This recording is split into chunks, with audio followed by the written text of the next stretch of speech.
Hi, I'm Tatum Green, and for my informative speech, I will be talking about one of my favorite things, coffee. Since working in two environments where I'm either serving or making coffee, I have learned a lot of ways that coffee can be made or used. If you like it black or with a lot of creamer or only cold, there are many ways to enjoy it. And the way I enjoy my coffee is by adding a ton of creamer into it. I try to make myself like black coffee, but it never seems to work. It's always too bitter for me. If you come into Greystone where I work, you will see a board that shows what us girls are drinking. I make myself a Guatemala or our medium blend with chai tea powder and a pumpkin spice and toffee nut. The chai makes the coffee very creamy and the syrups just add a little flavor. Since we didn't really have an espresso machine yet, we have to get creative with our drinks. So we would have to, like if someone were to ask for a latte, we would have to froth the milk with this little hand frother, and it was just a lot of work. And for example, a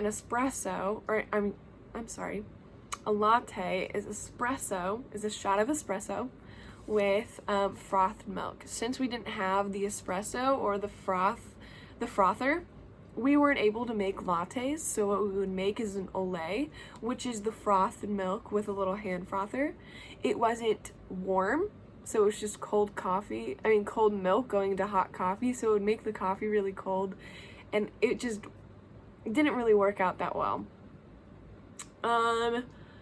So we would just do our Guatemala with a frothed milk. The difference between steamed and frothed milk is steamed milk is heating the milk with a steaming wand. Frothing is literally just creating a frothy layer of the milk. It doesn't make it hotter, like I said. The differences between the roast of coffee is how the beans were roasted for, like how long the beans were roasted for.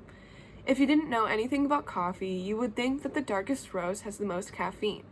But since the beans were roasted for so long, the caffeine percent depleted.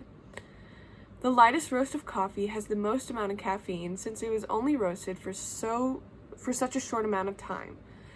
Coffee is an interesting craft and can be created into many different ways. Coffee can also be used in like beauty and health. I've seen a lot of people use espresso or the coffee grounds to make yourself darker or to have a better complexion. Coffee beans can be used in like perfume and like smelling perfume. It's a cleanser. You can cleanse your palate with it. It's a multiple use thing. There's so many uses with coffee that you can have, and it's just a really cool thing that we use in our day-to-day life. Even if you don't drink coffee, there's probably something with caffeine or something with coffee that you use in your day-to-day life. Yeah, okay. All right, thank you.